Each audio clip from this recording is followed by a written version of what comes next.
Hello student, YouTube के हमारे इस चैनल में आप सभी लोगों का स्वागत है। और आज के इस वीडियो लेक्चर में हम लोग पढ़ने वाले हैं specific resistance of a conductor या रेजिस्टिविटी ऑफ ए कंडक्टर। यानी उसको दो नाम से जानते हैं, या तो आप उसको स्पेसिफिक रेजिस्टेंस कहिए या तो रेजिस्टिविटी ऑफ द कंडक्टर कहिए। किसी कंडक्टर का के रेजिस्टिविटी की डिफिनीशन आज हम लोग पढ़ेंगे, या स्पेसिफिक रेजिस्टेंस हम लोग पढ़ेंगे, या उसी को हम लोग विशिष्ट प्रतिरोध या प्रतिरोधकता के नाम से जाना जाता है अगर हिंदी में बात करें तो। ठीक है ना। तो आज हम लोग रेजिस्टिविटी के फार्मूले को देखेंगे और उसे डिफाइन करेंगे उसी फार्मूले के आधार पर कि किसी मटेरियल की रेजिस्टिविटी को कैसे डिफाइन किया जाता है, और उसकी यूनिट के बारे में देखेंगे और उसके फार्मूले के बारे में देखेंगे। ठीक है। तो ये बात क्लियर हो चुकी है, पिछले वीडियो लेक्चर में हमने इसको पढ़ाया था। वहाँ पे हमने बात की थी, थ्योरेटिकल भी बात की थी और एक्सपेरिमेंटली भी बात की थी कि किसी भी कंडक्टर का रेजिस्टेंस जो है 4 फैक्टर पे डिपेंड करता है। वो मटेरियल पर, कंडक्टर किस मटेरियल का है, उसकी लेंथ पर, उसके क्रॉस सेक्शनल एरिया पर और टेम्परेचर पर। ठीक है ना। तो एक्सपेरिमेंटली ये प्रूफ हो चुका है, तो उसी के आधार पर यहाँ पर एक फार्मूला ड्राइव किया जाएगा और उस फार्मूले के आधार पर फार्मूले के आधार पर हम लोग एक रेजिस्टिविटी का फार्मूला निकालेंगे और उसी के आधार पर उसकी डिफिनीशन देंगे और उसी के आधार पर उसका यूनिट देखेंगे। ठीक है ना। तो देखिए, ये स्पेसिफिक रेजिस्टेंस और इसी को रेजिस्टिविटी कहा जाता है। तो experimentally it has been observe that, ये ऑब्जर्व किया गया है। पहली बात है कि resistance of a conductor is directly proportional to its length L. अगर रेजिस्टेंस जो है कंडक्टर का आर है तो वो उसके लेंथ के देखा गया था, डायरेक्टली प्रोपोर्शनल था।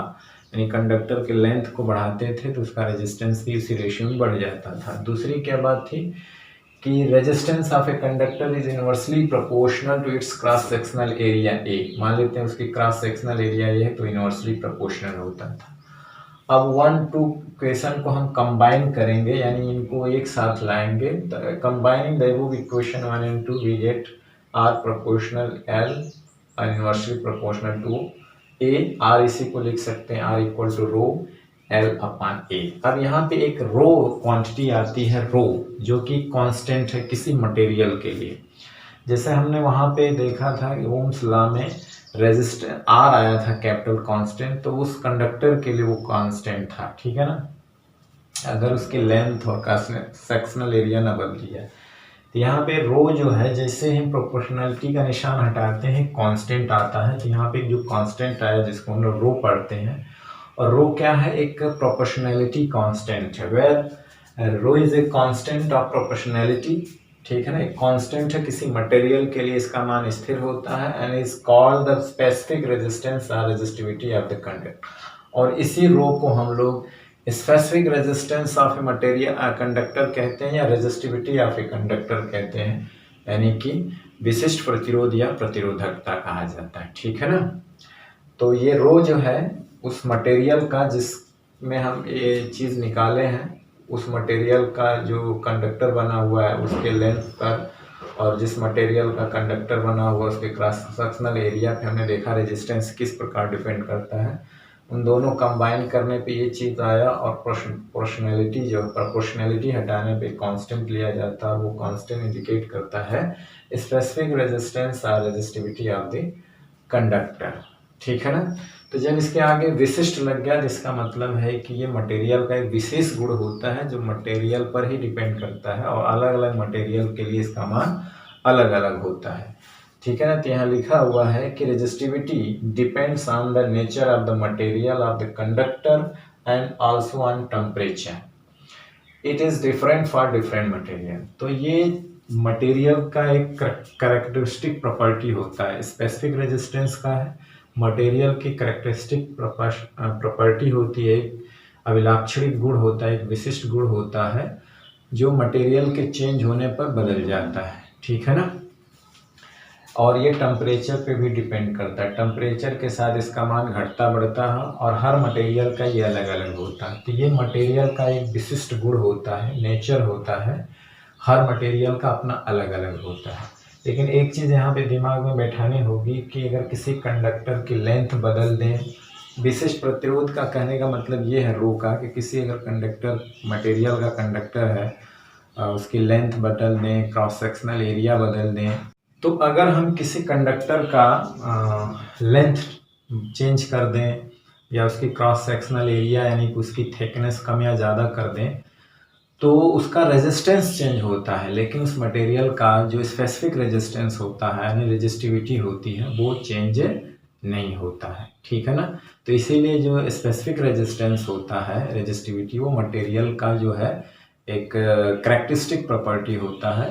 ठीक है ना। वो मटेरियल पे डिपेंड करती है, उसके नेचर पे कि किस चीज़ का बना है, और टेम्परेचर पर डिपेंड करती है। जब मटेरियल बदलेंगे तो ही वो बदलेगा, मतलब हर अलग अलग मटेरियल का रेजिस्टिविटी जो होती है वो अलग अलग होती है। ठीक है ना।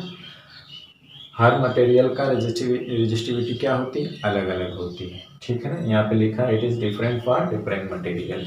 लेकिन किसी मटेरियल्स का जो कंडक्टर है उसकी अगर लेंथ चेंज कर दे, उसकी क्रॉस सेक्शनल एरिया चेंज कर दे, तो रेजिस्टेंस तो उसका बदल जाएगा। जो आर है, आर क्या होता है, वो किस पे डिपेंड करता है, एल पे, क्रॉस सेक्शनल एरिया। इन दोनों को चेंज होने से ये बदल जाएगा, लेकिन रो नहीं बदलेगा। रो नहीं बदलेगा। किसी कंडक्टर का length, cross sectional area change कर देने पर रो नहीं चेंज होता। ऐसा नहीं कि कोई कंडक्टर लें, उसकी लेंथ डबल कर दें, तो बताओ उसकी रेजिस्टिविटी कितनी होगी, पहले के समान होगी जितनी पहले थी। एक कंडक्टर लिया गया, कहा उसकी क्रॉस सेक्शनल एरिया चेंज कर दिया गया, आधा कर दिया गया, बताइए उसकी रेजिस्टिविटी क्या है, तो वही रहेगी, क्योंकि वो मटेरियल का गुण होता है। तो याद रखना, इस तरह का प्रश्न पूछा जाता है। चेंज क्या होगा, रेजिस्टेंस। ठीक है ना।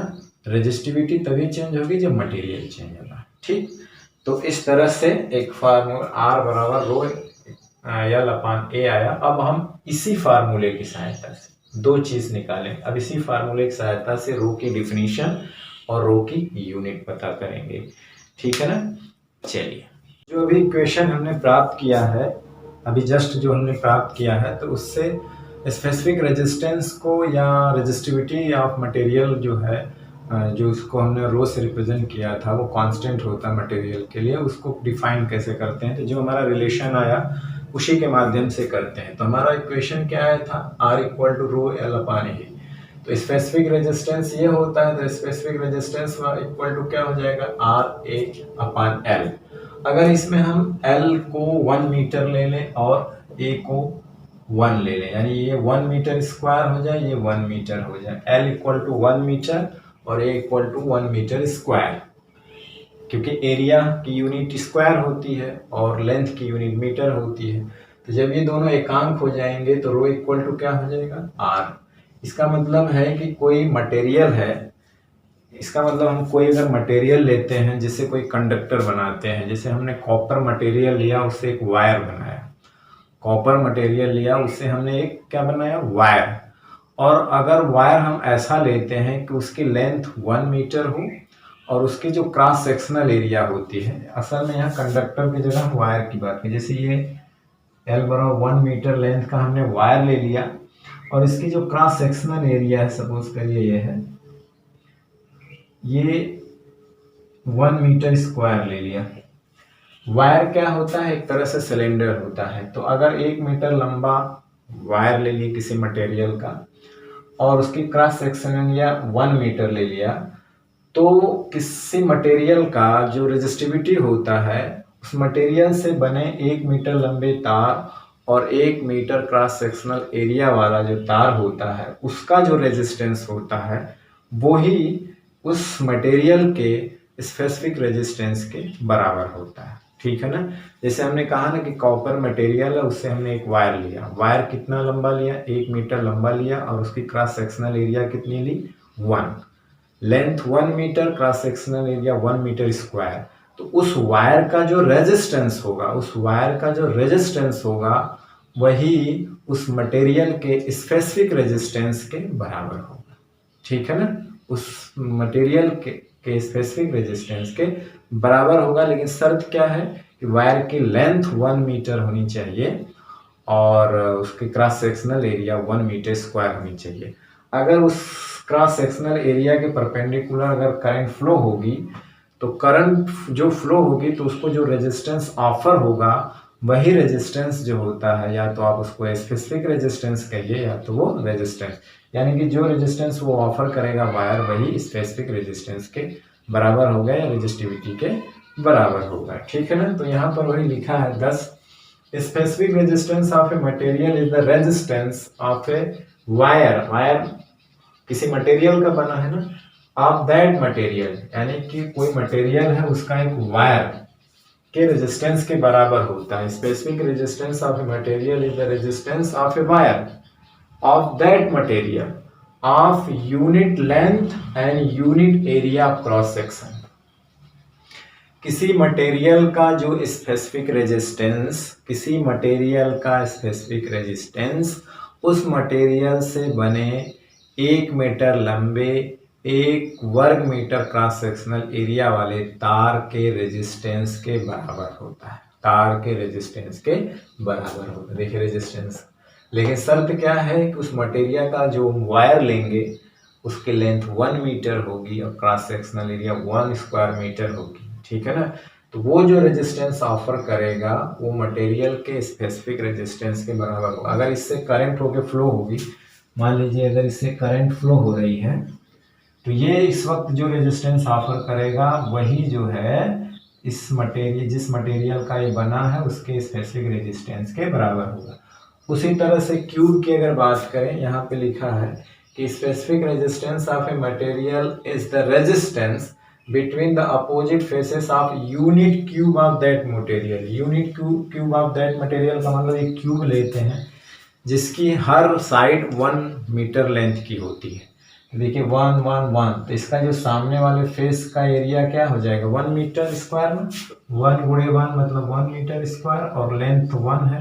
तो देखिए ये क्यूब क्या हो गया, हमने किसी मटेरियल का क्यूब लिया। ठीक है ना। तो वही लिखा है specific resistance of a material is the resistance between the opposite faces of a unit cube of that material. अगर उस मटेरियल का यूनिट क्यूब ले लें तो उनके जो अपोजिट फेसेस होते हैं उनके बीच का जो रेजिस्टेंस होता है वो उस मटेरियल के स्पेसिफिक रेजिस्टेंस के बराबर होता है।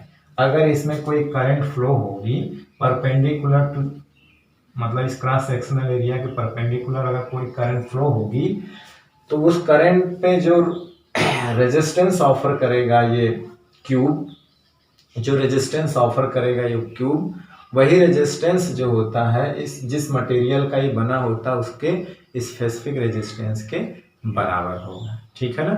उसके स्पेसिफिक रेजिस्टेंस के बराबर होगा। ठीक। अब जो है अब बात कर लेते हैं यूनिट ऑफ स्पेसिफिक रेजिस्टेंस। तो हमारा फार्मूला ये आया है।